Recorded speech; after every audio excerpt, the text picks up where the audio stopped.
rapidísimo. La verdad es que en temas de deducciones y cosas así hay muchísima información, ¿no? Nosotros lo que quisimos traerles es un ejemplo nada más.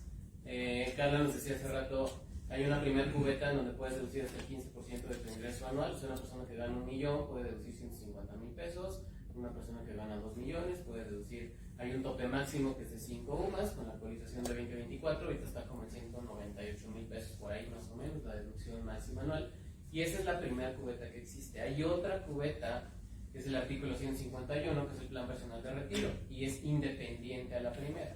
El monto máximo que pueden deducir es igual, hasta 198,000 pesos en los 5 UMAS, pero topado al 10% de su ingreso anual. ¿Ok? Entonces, el PPR es una cosa que se utiliza mucho para que la gente pueda obtener una devolución de impuestos. ¿Ok? Ahora, para nosotros es muy importante hacer la plática como muy simple, ¿no? Entonces, básicamente hay dos tipos de personas: las que están en la ley anterior, que van a alcanzar a tener una pensión, ubican eso, ¿no? Que el IMSS, entonces llegados a cierta edad, con ciertas semanas cotizadas, ahí Alex es el experto, y entonces el IMSS te da una pensión vitalicia, ¿no? Del promedio de los últimos 5 años o algo así, y entonces ya tienes esa pensión para toda la vida, ¿no? ¿Qué hay que hacer con esa gente? Básicamente, pues es ayudarlas a conformar el dinero, el fondo que van a necesitar para poder acceder a esa pensión, sea vía modalidad 40 o vía algún otro instrumento, ¿vale? Y eso se puede complementar con un plan personal de retiro, o la gente que ya no tenemos acceso a esa pensión, que no nos queda de otra más que ahorrar, ¿no? Para nuestro retiro, porque ese fue el gran cambio. Antes esas pensiones estaban pues alimentadas por el gobierno y se volvió insostenible. Y entonces ahora nosotros somos los responsables de ahorrar para nuestro retiro, ¿vale? La gente casi no sabe, ¿no? Como bien dice Carla, lo que pueden recuperar en un plan personal de retiro. Evidentemente el tope más alto, que es casi de 200,000 pesos, es para personas que ganan 2 millones de pesos, porque es el 10% del ingreso. Las personas que ganan 2 millones o más al año usan el máximo del artículo, y las personas que ganan menos en proporción al 10% de lo que ganen. ¿Sí? ¿Vamos bien hasta ahí?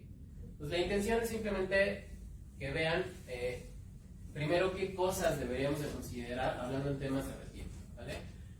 Primer tema es, hablando de un plan integral de retiro, hay que considerar 3 cosas. Lo primero es la manutención, o sea, cuánto voy a necesitar para vivir, casa, comida y sustento, nosotros le llamamos, ¿vale? La segunda cosa que hay que considerar en temas de retiro es un concepto que en GNP le llamamos salud en vida. Uno de los gastos más críticos, y esto está analizado por el INEGI, en la etapa avanzada de la gente, es lo que cuesta el gasto en salud, ¿ok? O sea, de los 65 a los 85 años, un gasto muy marcado es todos los gastos que se vienen en temas de salud, ¿vale?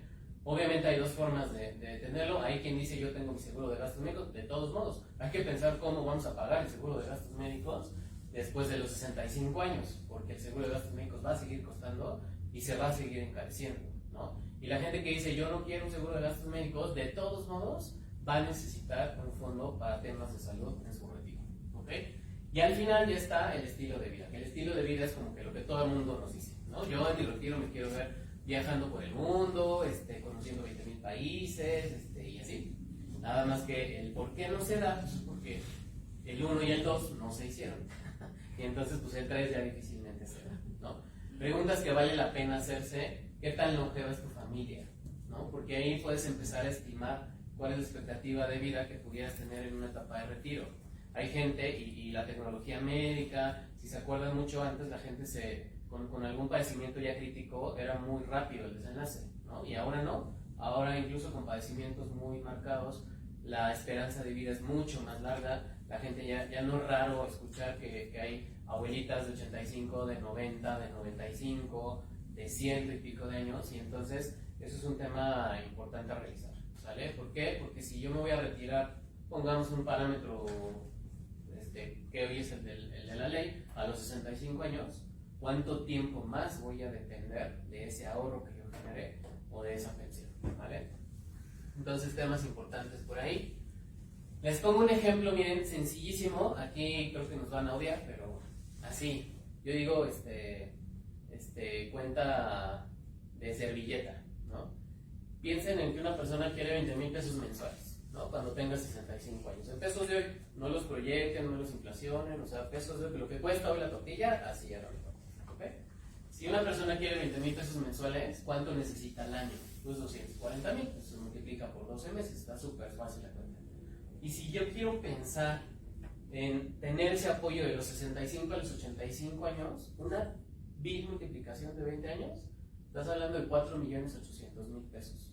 Entonces, esa es la cantidad que deberíamos de ahorrar los que ya no tenemos acceso a las pensiones de la ley anterior, ¿ok? Y es por poner un parámetro sencillito, digamos, ¿sale? Porque si alguien quiere 40,000 pesos, imagínense que esta cuenta no se va al doble, ¿no? Sus 10 millones. Si alguien quiere 60,000 pesos, pues póngale 15 millones. Si alguien quiere 80,000 pesos, pues póngale 20 millones y así sucesivamente. ¿Está claro? Entonces, esto es justo esa cara la que todos, cuando ya entendemos cuál fue el cambio, ¿no? O sea, ¿qué implicó que el gobierno dijera, yo ya no voy a fondear las pensiones porque se volvía insostenible? Es decir, el gobierno no alcanzaba a poner 5 millones de pesos por cada persona que ganara 20,000 pesos mensuales, pues se volvió insostenible y entonces ya dijo, ¿sabes qué? Hazte tú responsable del ahorro, ¿ok? En general, desde el punto de vista en seguros, hay dos cosas que el gobierno sabe que no puede resolver.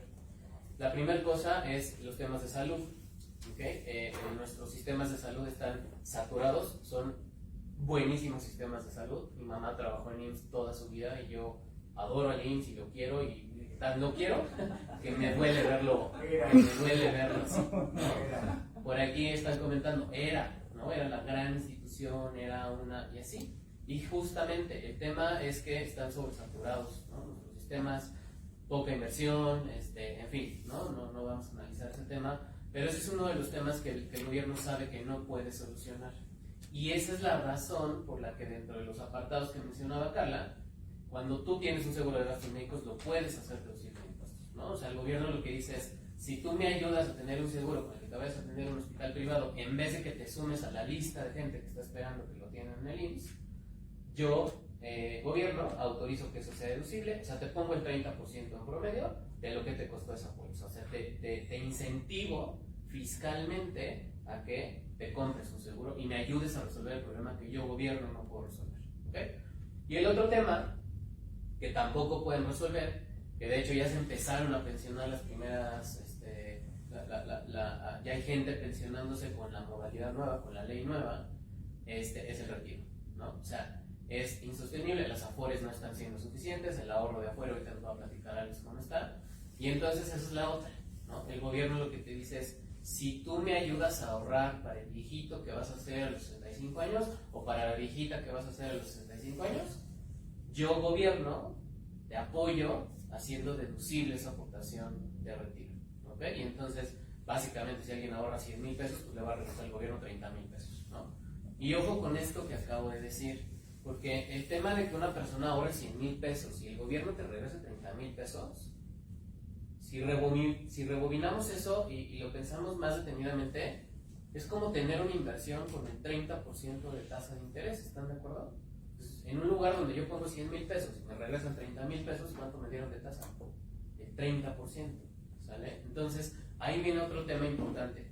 Hay que aprovechar las deducciones fiscales a las que tenemos derecho, los derechos que podemos ejercer para optimizar nuestro dinero. A veces la gente está buscando, oye, yo quiero CETES o quiero ver si me da un poquito más de tasa. A veces la gente cae incluso con perfil de poco riesgo, no entra a fondos de riesgo donde puedes tener incluso mayor volatilidad en las tasas y tener en algunos momentos pérdida, y estás buscando tasas del 15%, ¿no? Cuando simplemente ejercer el derecho al que tienes dentro del marco de la ley te puede dar una tasa mucho más alta que eso, ¿ok? Entonces, ojo con eso, es importante.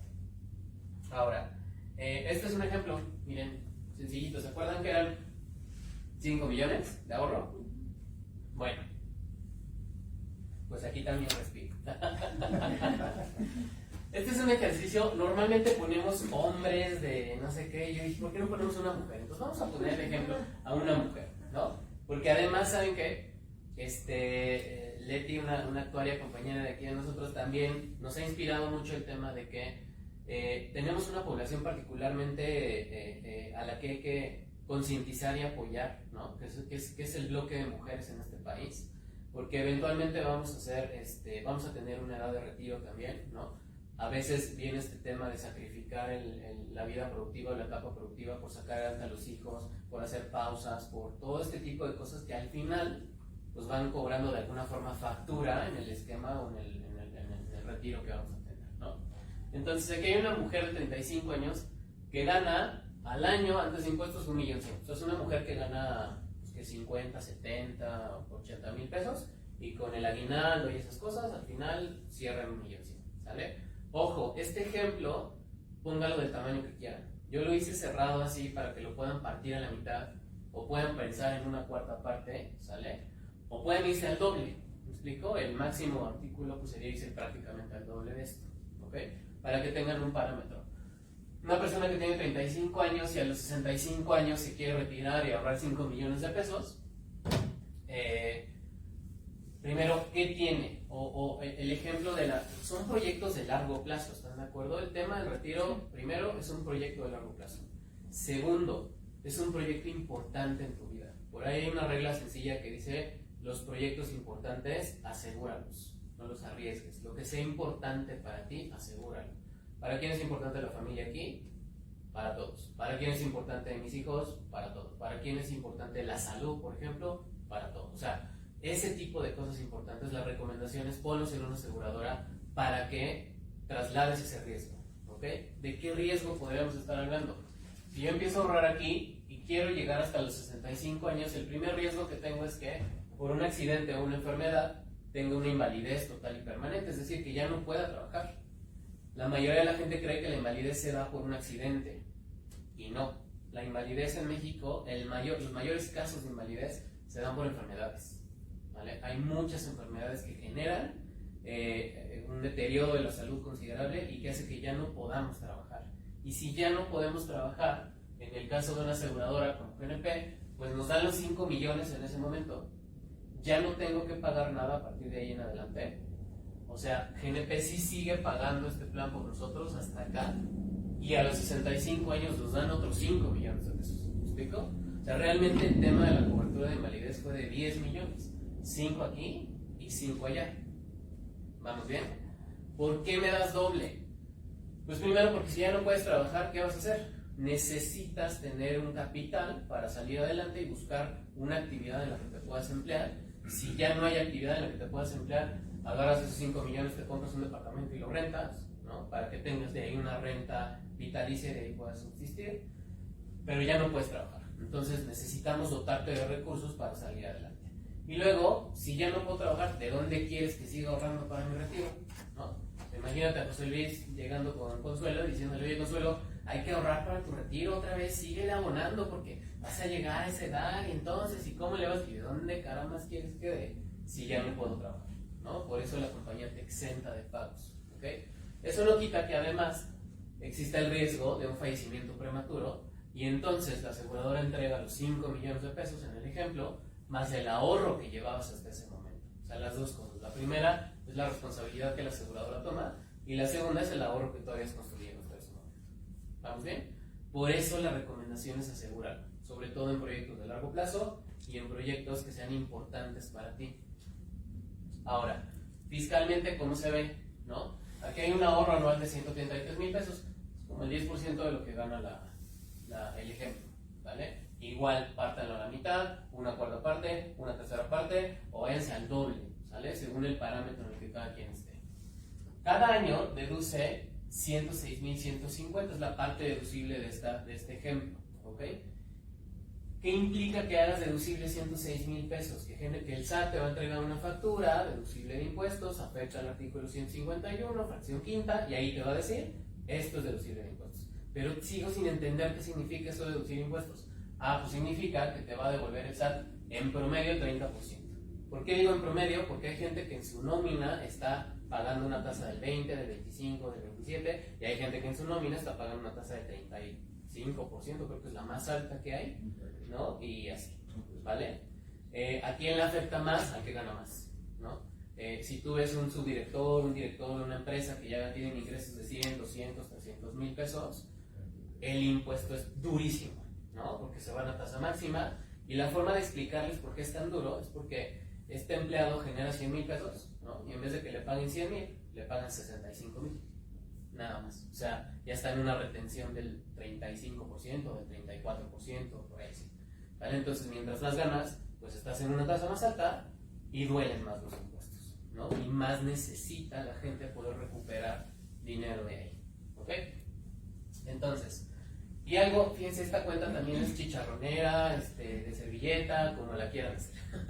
Si a mí llega Juan Pérez y me propone un negocio, de oye, vamos a comprar un Uber, vamos a poner un puesto de quesadillas, vamos a hacer un negocio de tamales o lo que sea, y yo le digo a ese Juan Pérez, a ver Juan Pérez, yo te pongo 133,000 pesos aquí en la mesa, ¿cuánto me regresas de intereses? ¿No? Y el SAT nos va a regresar 31,000 pesos de devolución. Pues es bien fácil, eso es una división, eso es una tasa directa. Calculas una división, divides 31,000 entre 133 y estás ganando el 23.80% de tasa. ¿Sale? Repito el ejemplo si a alguien no le quedó claro. Yo llego y pongo 133,000 pesos. Presento mi declaración y el SAT me devuelve 31,000 pesos. ¿Cuánto gané? ¿Cuánto representan esos 31 respecto a los 133? El 23, más del 23%. ¿Vale? Para efectos fáciles, es como el doble de CETES, ¿no? O sea, sin meternos en... Y esto la gente no lo sabe. Y entonces, esta es una de las cosas que es muy importante difundir, porque la gente merece saber que puede tener esa devolución del SAT, que tiene ese derecho a ejercer ese artículo por el cual yo pongo un peso y me regresas el 23.8% de tasa. Y además tengo protección en caso de que algo me pase. Y además mi familia tiene protección en que algo si yo les llego a faltar. ¿Me explico? Entonces simplemente es conocer los incentivos fiscales que hay y aprovecharlos al máximo. No necesitamos, a veces mis amigos me dicen, oye José Luis, me voy a fondos y a riesgo, no sé qué. Primero aprovecha esto. Si traes una tasa del 23.80%, ¿para qué te metes en un fondo de riesgo? Primero aprovecha al máximo lo que tienes derecho. ¿Vale? Hay un concepto que los contadores dicen aportación neta. Aportación neta es un concepto de tú metiste esto, pero el SAT te regresó esto. Tu aportación neta, o sea, después de haber ejercido el deducible, la deducción fiscal, tú aportas 100,000. Y entonces si esta persona tiene 35 y va a ahorrar de aquí a esos 65, pues son 30 años, ¿no? 100 por 30 años va a pagar 3 millones y ya traes por contrato, porque por ejemplo las aseguradoras no manejamos fondos y tasas y que si los mercados se comportan como se deben comportar, no, en las aseguradoras manejamos contratos con valores garantizados. Entonces desde un inicio se pone en un contrato cuánto es la cantidad a la que va a tener derecho una persona y yo ya traigo en el contrato 5 millones cuando la aportación más grande 3. O sea, es otra forma de verlo, pero sigue siendo muchísima la utilidad y muchísimo el rendimiento que vas a tener. ¿Ok? Todos estos números que les platiqué son a valor presente. Valor presente es pesos de hoy contra pesos de hoy. ¿Ok? Así como les decía la tortilla, lo que cuesta hoy día. ¿Sale? Obviamente no vas a cobrar 5 millones dentro de 30 años, que ya no van a ser 5 millones, ¿estás de acuerdo? La vida va creciendo, la vida así. Entonces, sin meter el estudio, sin meternos tantos a fondo, nada más les traigo el dato, considerando una inflación del 5%, esta persona va a acabar cobrando 21,937,000 pesos. ¿No? Oye, José Luis, a mí no me alcanza para ahorrar 130 al año, perfecto, ahorra la mitad. ¿No? Ahorra una cuarta parte. Ahorra lo que puedas. ¿No? Lo que hacemos nosotros en GNP es calcularles cuál es su monto máximo de deducibilidad de acuerdo al artículo. Tú ganas tanto al año, puedes deducir tanto, esto es lo máximo que puedes deducir. De esto, ¿cuánto quieres tomar o cuánto puedes utilizar? ¿Sale? Para que vayas optimizando tus recursos con miras hacia el retiro. ¿Clarísimo hasta aquí? Sí. Y la otra, la gente que no está buscando esto o que sí tiene derecho a IMSS o a ley anterior o que se va a ir por el tema de modalidad 40, hacemos un plan pequeñito en la parte de arriba y los planes de GNP, a diferencia del sector financiero, en los bancos ubican que el negocio es como el diferencial de tasas, ¿no? Tú me das tu dinero, yo te pago una tasa chiquita y te presto un crédito, pues sos un banco, te doy un crédito y te doy una tasa alta, ¿no? Y ese diferencial de tasas es mucho el negocio del banco. En las aseguradoras nuestro negocio no es ese, nuestro negocio es proteger que las cosas lleguen realmente a su término. Y cuando un agente tiene un plan en una aseguradora, tiene acceso a poder meter dinero extra. Esto está disponible diario, liquidez diaria, rendimiento diario. Ejemplo, oye, vendí un coche y me dieron 200,000 pesos, mételo a tu bolsa de aportaciones adicionales, te va a estar generando intereses mejor que un banco. Y si en 2 semanas me voy a comprar el nuevo coche, no importa, en 2 semanas lo sacas, ya generaste intereses. ¿Me explico? Las tasas que dan estas bolsitas de aportaciones adicionales son por arriba de la inflación, o sea, tenemos garantizado que el dinero no va a perder poder adquisitivo y tienen una tasa real. Tasa real significa por arriba de la inflación. ¿Ok? Están en promedio entre el 2% real por arriba de la inflación hasta el 3.8% real por arriba de la inflación. ¿Vale? Entonces, es un ejemplo simplemente para que lo conozcan, ¿no? Cómo funciona, y al final les doy otro tip, un último tip. Vamos espacio a Alex. Bienvenido, Alex. Gracias. Muchas gracias. Gracias. Bueno, pues vamos a platicar un poquito de algunos tips en general y vamos a tratar de homologar los dos conceptos que vimos ahora